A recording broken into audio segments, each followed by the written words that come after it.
this is how I look at it. So if you collect paintings, I have to invite those people into my house to look at the painting. We can go there, sip on a glass of wine and look at, wow, this is a great painting. Oh, this is $5 million, $10 million. It doesn't bring a smile to everybody's face. 5 minutes later, you walk away, you're done with it, right?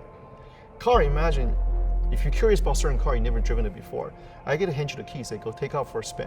Come back, you're gonna have a memory and smile that you talk about for generation afterwards.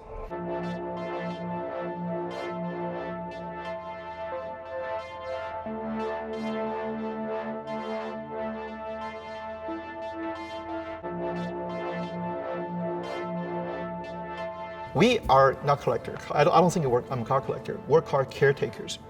Long after I'm gone, this will exist. This will pass on to the next car caretakers in its life.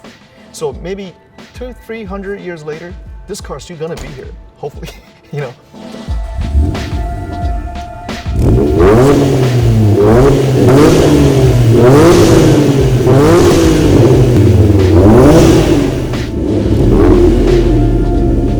When we're taking care of these cars, we want to pass on the message that the creator created to generation and generation after.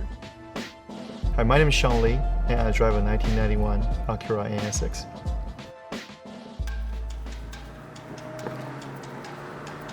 Honda, from 1984, they contracted out to Pininfarina to design the HPS concept. So when Pininfarina Studio designed a concept cars, Honda decided to go forth with the project.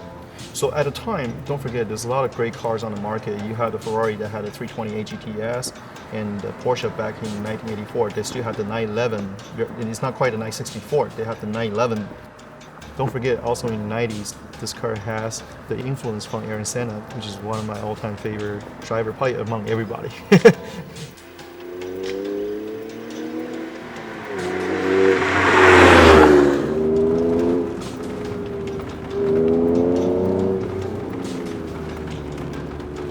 So the first year they come out with a 3.0 liter V6 engines.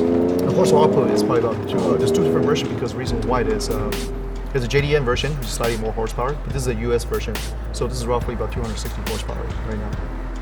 So the cockpit was taken after the cockpit of the F-16 fighters, which at the time, you gotta think back in 1990 or 80s, extremely hard because you had to be able to get close to the fighter jet itself without being shot. So you get to see that you sit in a car, you get to have a visibility all around, which is extremely hard for MR-based car. It's mated to a 5-speed transmission. Back in the 90s, it has an early version of ABS systems. In 97, they come out with a 3.2 liter engines. So in 2002, they went to a facelift. They no longer using the flip-up headlights. They use the fixed headlights. And the car continually produced until 2005. So that was the end of the NSX era. Just till today, it's still one of the best canyon cars I have. You know, on a tough day, get off work, you know, jump in, took it out to a drive in the canyons. It's just nothing beats it.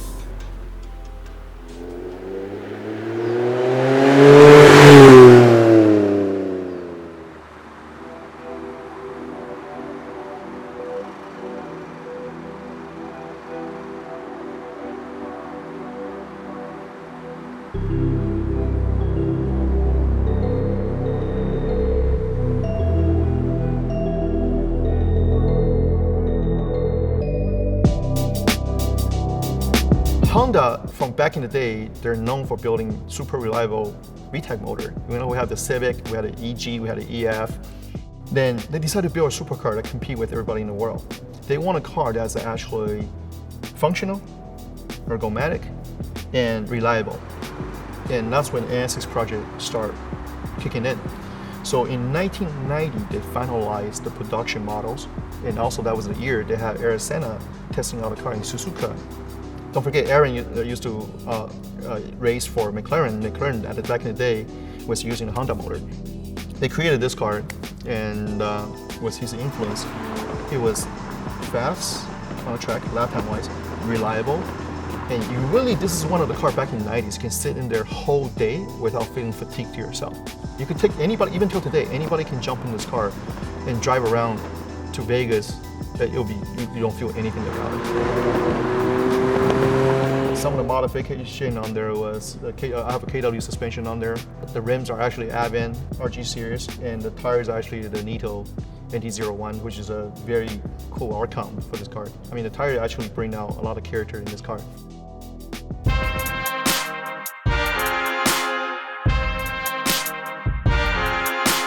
NSX has always been one of my top favorite because it's influenced by one of my friends. He's called Mr. Ken Okuyama. And he was for Pininfarina Design back in the days.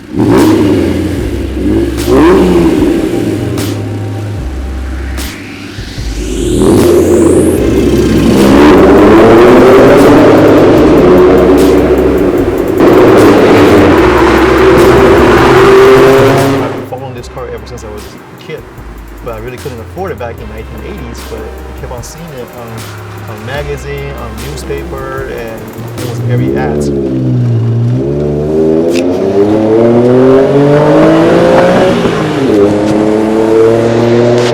From the JDM world, I think NSX representing the best of the JDM side. I know people are going to be controversial about this because people are going to say there's the Skyline, there's the Supra, you know. But I think for a company, they devote their dedication to making a particular car compete in the world platform, world market. I feel that's very noble of them. Not many car makers are willing to do that now these days.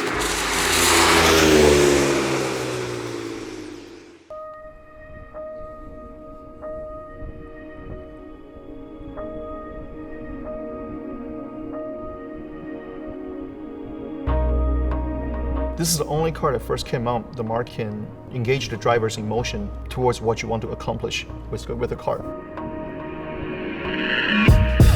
Most fascinating is they actually put a manual steering rack onto the car, so you can actually feel exactly what the front end is doing when you're driving down the road.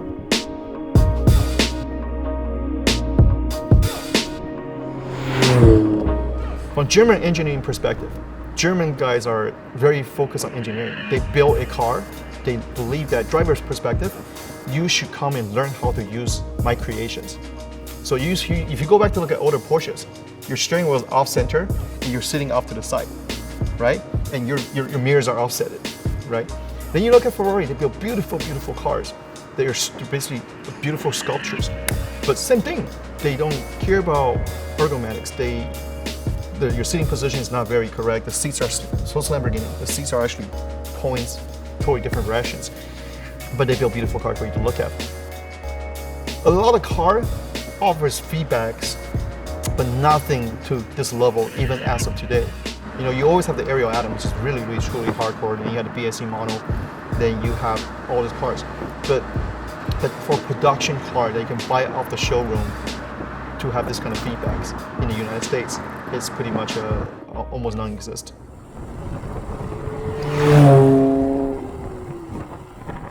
And I highly recommend everybody can get your hands on one, a clean one, especially a low mileage one. Get it ASAP. You're gonna preserve part of history in the car world. And it's something that you can pass on to your kids. You get to enjoy it while the value of the car keep on appreciating. The affection and the emotion that this car can extract out of you, it's something you can't compare to anything else. NA is the only way to extract the true sound of the engine. You want to hear that scream, you want to hear, you know, the sound that comes out of it. Imagine you control the sound with that shift knob.